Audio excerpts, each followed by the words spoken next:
Жайында эле соонун эле жашап жүргөнбүз. Анан сентябрларда балабызды ошо үйдөн эле кетип кулап кеткен болчу балабыз. Анан врачтарга бардык, көрүндүк. Анан алар жакшы эле экен.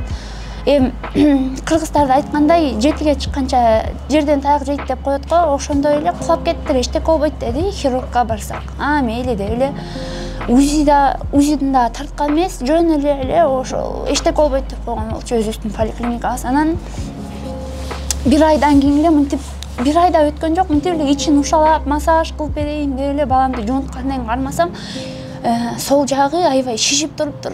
Биздин жүрөгүбүз түшүп кетип эле, кой деп эле врачтарга чуркап баштадык. Өзүбүздүн врачтарыбызга чуркадык, частныйга чуркадык. Анан баары эле однозначно жалга кеткиле, жалга онкологияга баргыла деди.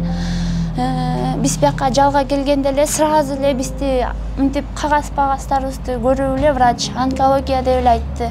Балабыз операцияга чейин 7 курс алды. Анан азыркы учурда операциядан кийин 6-курсубузду жалдан алып жатабыз. Башында операцияга чейин жумасына бир жолу алчык. Операциядан кийин азыр 21 күндө бир алабыз.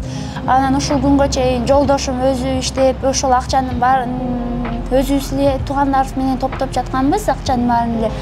Азыркы учурда жолдошум уже машинаны дагы жакшы айда албай калды. Көзү минус берип атканынан буга дагы кичине кыйын болуп калды да. Машинаны айдап ушу бизге таксовать этип акча таап берип аткан болчу. Ушундай биздин балабыз азыр бир бөйрөк менен эле, оң бөйрөгү менен эле жашайт да. Жолдошумдуку опухоль головного мозга деп эле айтылып атат. Потому что алар гистологиясын только билгенден кийин гистологиясынан анан кийин коебуз деди да диагнозду. Азыр эң биринчи эле булар операция кылып гистологиясын билиш керек болот деди жолдошумдукун. Баламдыкы болсо нефробластома.